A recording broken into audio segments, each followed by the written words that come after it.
Yeah, that's a drop top cool. Said you wanna drive it down real soon.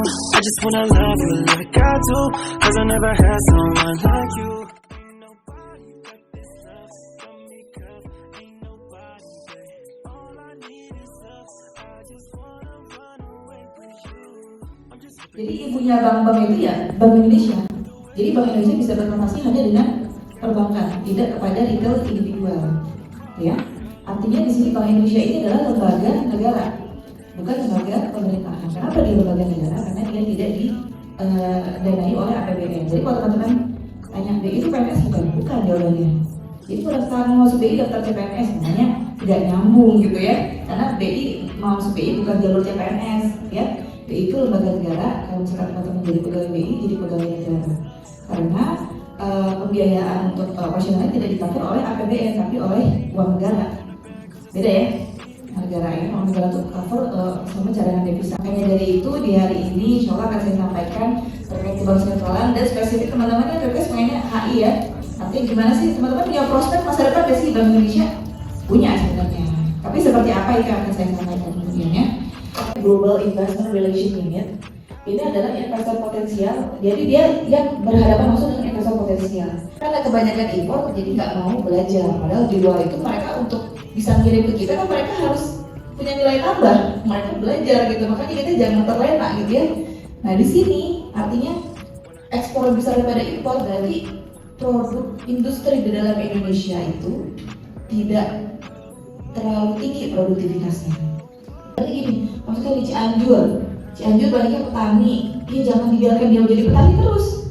Artinya nggak apa-apa kalau misalkan ternyata ada pabrik dari mana, dari Singapura mau masuk membangun hilirisasi pabrik beras, ya nggak masalah. Artinya apa, petani ini supaya terbuka matanya, oh ternyata beras ini bisa jadi suatu nilai tambah yang lebih, tidak hanya pada sampai beras premium, mungkin menjadi tepung beras, kemudian bisa menjadi produk yang lain gitu ya.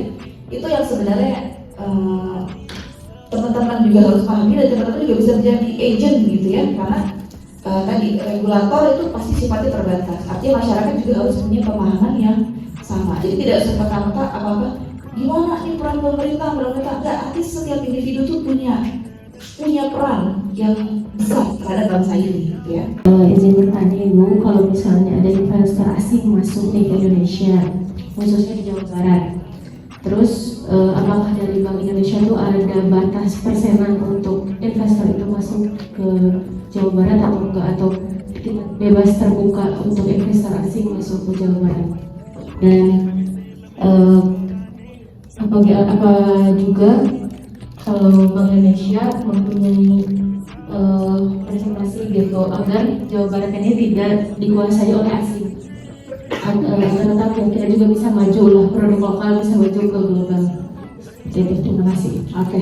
Yang pertama adalah apakah ada batasan investor asing? Dalam konteks ini saya akan membatasi hanya pada sampai level foreign direct investment ya. Nah kalau portofolio susah banget mengukurnya, itu surat utang berterbangan gitu ya ibaratnya. Kalau dalam konteks foreign direct investment sejauh ini memang tidak ada platform ya, tidak ada platform batasan. Artinya nggak apa pasti banyak-banyaknya membangun di sini, tapi biasanya ada regulasi yang mendukung. Contohnya apa?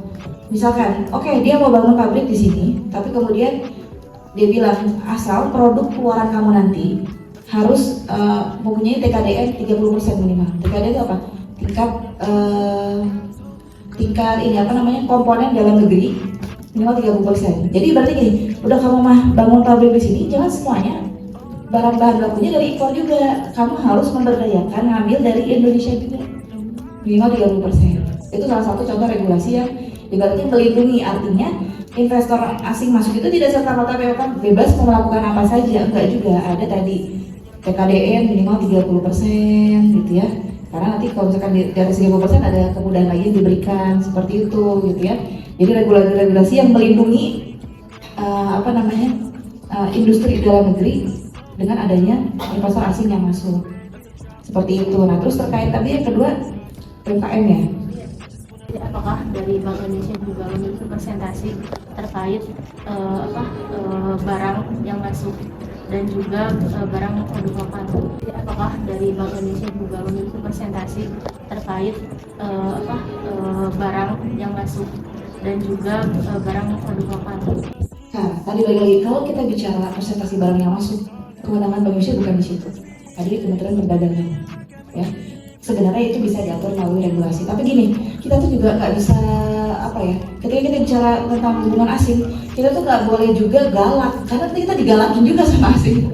Kamu nggak boleh masuk ya, kamu nggak boleh masuk sini. Nanti kita mau ekspor nggak boleh juga, kamu kan udah nggak boleh saya. Jadi itu kayak harus main cantik gitu, kalau sama asing tuh. Jadi kita juga nggak boleh galak karena tadi berarti kita saling. Nah, artinya apa? Yang bisa dikejar adalah regulasi yang melindungi industri dalam negeri seperti tadi, dan juga kesadaran rakyat Indonesianya sendiri untuk catch up gitu. Artinya, aduh ini masuk asing, jangan alergi. Kembali lagi, jangan alergi terhadap investasi asing ataupun juga tenaga kerja asing. Jangan alergi juga, artinya serap ilmunya, nggak apa-apa mumpung datang. Emang apa sih kelebihan mereka sampai kita nggak dipakai gitu loh. Mindsetnya gitu. Pelajari apa yang mereka punya gitu loh. Nah itu sebenarnya ya, itu yang masih mungkin teman-teman bisa juga bantu bangun di masyarakat. Tadi kalau teman balik lagi ke ini ya, lagi KKN apa di mana gitu ya, itu komunikasikan gitu. Teman-teman ini akan menjadi penerus gitu ya ibaratnya. Kemudian yang terakhir adalah pengawasan sistem pembayaran dan peredaran uang. Jadi memang sistem pembayaran dan peredaran uang itu kenapa jadi ada dua? Konteksnya sama-sama uang, tapi yang satu fisik, satu non fisik gitu ya. Kalau misalkan peredaran uang tunai itu, kalau teman-teman di sini biasanya megangnya uang tunai apa non tunai? Ini masyarakat ini ya, masyarakat uang tunai ya di sini ya, gitu ya. Oke, nah itulah kira-kira 3 peran Bank Indonesia tadi: moneter, stabilitas sistem keuangan, dan juga sistem pembayaran dan peredaran uang rupiah untuk mencapai tadi. Tujuannya apa adalah?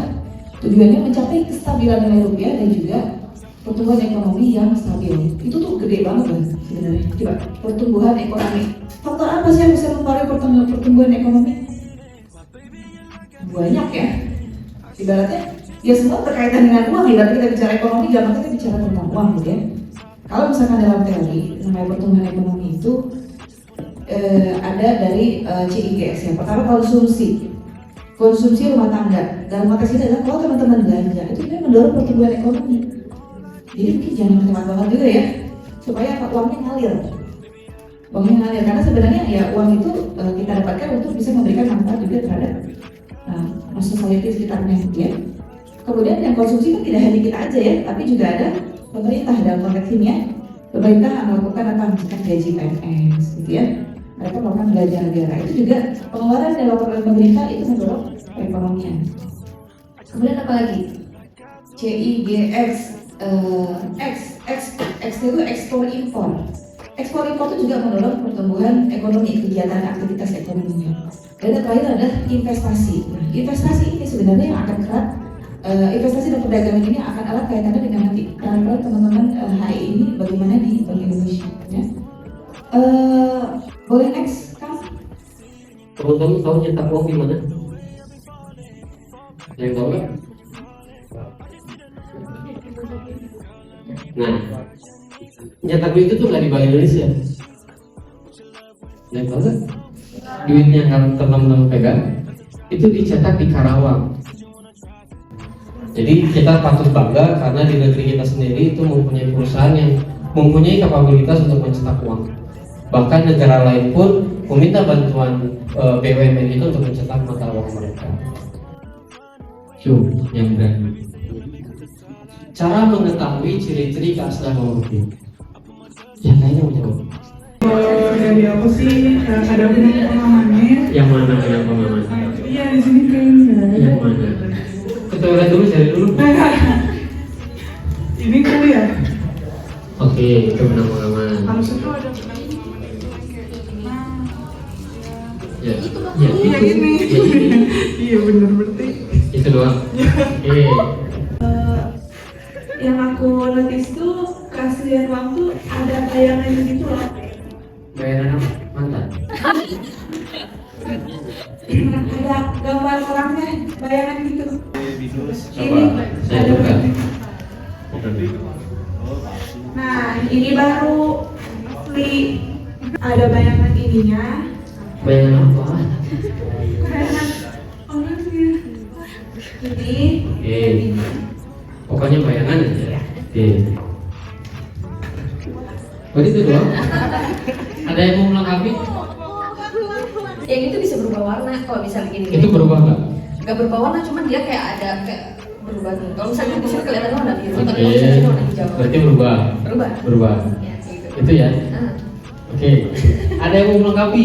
Menggunakan sinar ultraviolet nanti bakal nongol di sini.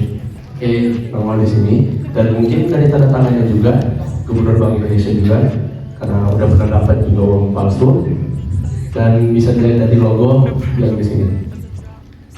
Oke. Namanya logo. Logo itulah. Oke. Itu iPhone 17.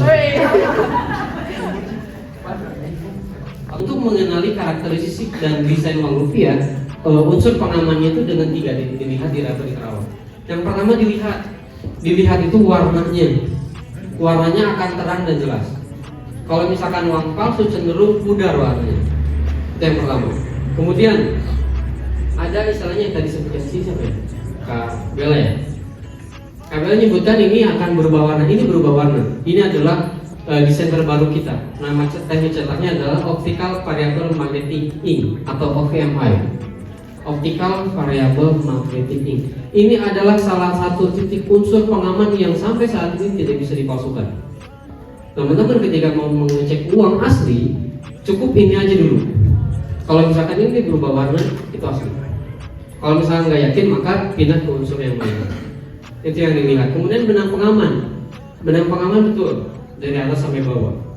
Kalau yang sekarang itu lebih cenderung kayak hologram desain yang sekarang. Kalau desain yang sebelumnya itu tidak seperti hologram, namun tetap berubah warna, gitu ya. Kemudian apalagi yang diraba duitnya, yang diraba adalah angka nominal akan terasa kasar. Coba kasar ya, angka nominal kasar ya. Selain angka nominal, yang akan kasar itu bagian wajahnya. Wajahnya, coba pegang wajahnya. Pelan-pelan kacamatanya itu mas. Kasar nggak? Kasar ya. Bagian kanan dan kiri ini ada semacam kayak sepasang garis diagonal. Ya, kanan kiri. Yang 100.000 ada 1, yang 50.000 ada 2, 20.000 ada 3, 1.000 rupiah ada 1.000 rupiah ada 7. Dan yang terakhir di Terawang nih teman-teman, bener yang disamakan katanya. Terawang ada bayangan, tapi bukan bayangan yang lain-lain ya, tapi bayangan pahlawan. Jadi yang teman-teman lihat di sini itu bayangan para pahlawan. Kalau di sini siapa nih? Ada yang tahu nggak? Satu pertanyaan terakhir, uang rupiah terkecil di Bank Indonesia yang masih berlaku sampai detik ini. Kang Azmi, udah. Nah, ya. Uang koin 100. No. Uang koin 500. No. Salah.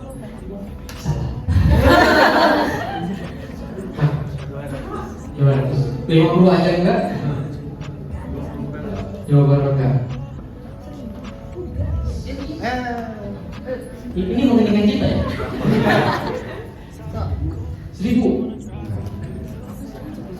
Saya ulang lagi ya. Rupiah terkecil yang masih berlaku di Bank Indonesia sampai detik ini. Ya.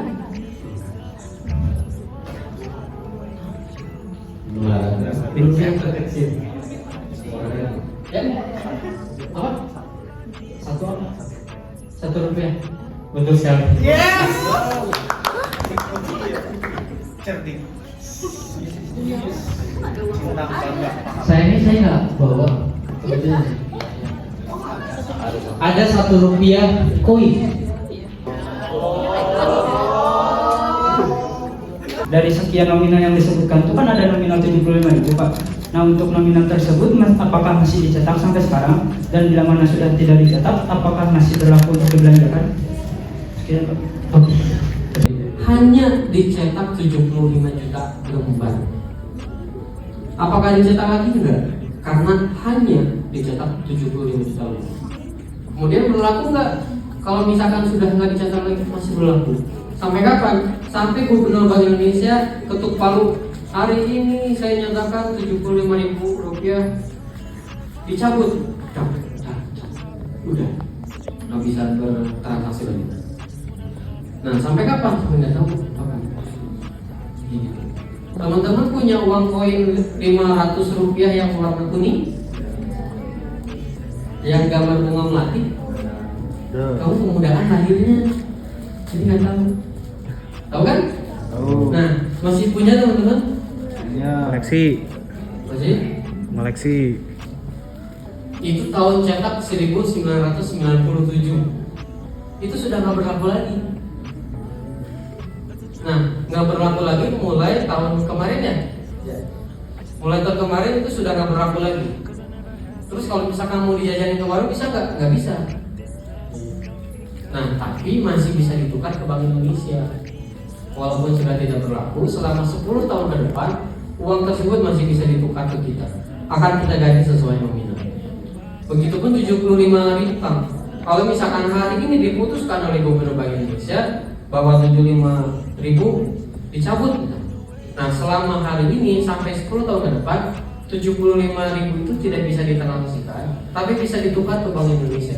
5 tahun ke depan itu bisa ke perbankan juga, tapi dari tahun pertama sampai 10 tahun ke depan itu bisa ditukarkan ke Bank Indonesia. Begitu. Mau tanya, tapi secara global tentang Bank Indonesia itu sendiri, tadi kan sempat dijelasin juga oleh Ibu Gina mengenai Bank Indonesia itu sebenarnya ibu dari bank-bank kecil lainnya.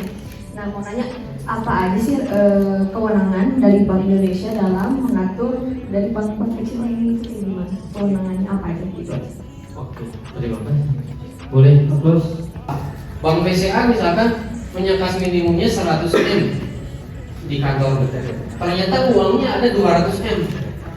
Maka 100 M kelebihannya itu harus disetorkan ke kita. Uangnya akan kita olah. Kemudian proses pembayaran yang ada di perbankan, seluruh perbankan di Indonesia itu diawasi oleh Bank Indonesia. Contoh misalkan, bila mana ada transaksi yang mencurigakan, itu Bank Indonesia turun langsung untuk memeriksa atau mengaudit.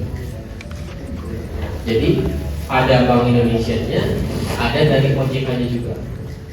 Kalau dari Bank Indonesia itu lebih kepada sistem pembayaran saja. Sebetulnya dulu tahun sebelum saya masuk, itu tugas Bank Indonesia itu mengawasi juga. Tapi karena adanya OJK, maka tugas pengawasan yang ada di Bank Indonesia dialihkan ke OJK. Maka Bank Indonesia akan mengawasi dari sistem pembayaran saja. Maka ada istilah program dari kita namanya adalah perlindungan konsumen. Perlindungan konsumen ini dalam artian dari sisi pembayaran. Contoh misalkan ada kartu kredit yang macet, kemudian ditagih-tagih sama debt collector, kemudian ada hal-hal yang tidak diharapkan oleh si nasabah, itu bisa melaporkan ke kita. Karena ada ketentuan-ketentuan yang harus mereka jalankan.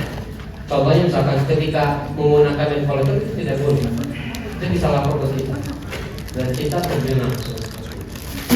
Itu dari sisi pembayaran. Jadi semua perbankan yang ada di Indonesia itu harus tunduk ke Bank Indonesia. Belum atau ada yang nanya lagi? Ya belum? Boleh, Kang. Saya mau bertanya Pak, kalau saya sendiri sih masih agak bingung sama konsep e-money itu Pak, yang mana di situ apakah itu sifatnya sama kayak uang biasa gitu, yang mana di situ Bank Indonesia ngerilis atau kayak gimana tuh Pak? Kalau saya sendiri sih masih bingung ya Pak. Terima kasih. Oke. Nah, itu sudah merupakan transaksi yang sah di Indonesia. Karena e-money merupakan salah satu pembayaran digital di Indonesia. Jadi Bank Indonesia ini semenjak ada perkembangan 4.0 digitalisasi, maka Bank Indonesia mengikuti perkembangan itu. Bahkan kedepannya Bank Indonesia punya isu akan melakukan perkembangan pembayaran yang namanya CBDC. Jadi digital currency kedepannya. Kalau yang sekarang teman-teman kan mungkin lebih dikenal kayak kripto, bitcoin gitu ya.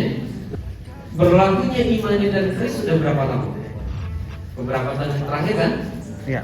Nah, kemudian sampai sekarang kenapa uang tunainya masih ada? Karena uang tunai dengan digital pembayaran digital itu akan berjalan begitu. Sejauh mana fisik uang dibutuhkan, maka selamanya itu akan terus berjalan. Kalau misalkan fisik uang dengan di 10 tahun ke depan nggak dibutuhkan misalnya, itu nggak akan ada lagi. Maka dilakukan survei. Nah sekarang contoh kecil aja. Kenapa Rp1.000 ada kertas ada koin? Bener nggak? Uang dari 100.000 sampai Rp100 atau Rp50 itu satu jenis besar. Tapi kenapa hanya Rp1.000 ada dua? Baru nggak ya? Kenapa ada dua? Kenapa? Karena kalau untuk yang Rp1.000 kertas itu life cycle-nya itu selama 3 bulan hancur. Kalau selama kalau uang koin Rp1.000 itu selama berbulan-bulan, selama bertahun-tahun itu akan tetap bertahan. Nah, kenapa ini masih dicetak sama kita? Karena kita lakukan survei ke seluruh lapisan negeri bahwa mata uang Rp1.000 yang koin itu masih dibutuhkan di masyarakat, khususnya di pasar-pasar itu masih dibutuhkan karena tingkat ketahanannya masih kuat dan sangat kuat dibandingkan dengan ketahanan uang kertas. Uang kertas yang Rp1.000 saat ini memang sudah kita lapisi dengan bahan yang berbeda dengan yang sebelumnya. Kalau teman-teman mau cek Rp1.000 sama Rp5.000, 1.000, 2.000 sama 5.000 itu lebih tebal supaya life cycle-nya lebih lama. Kayak gitu. Ada istilahnya redenominasi, pernah dengar nggak? Pengurangan 3 angka 0.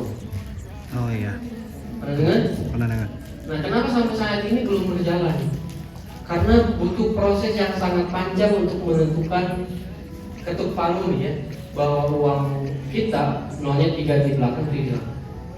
Padahal sudah koordinasi dengan antara Bank Indonesia dengan pemerintah untuk mengurangi 3 angka 0 di belakang.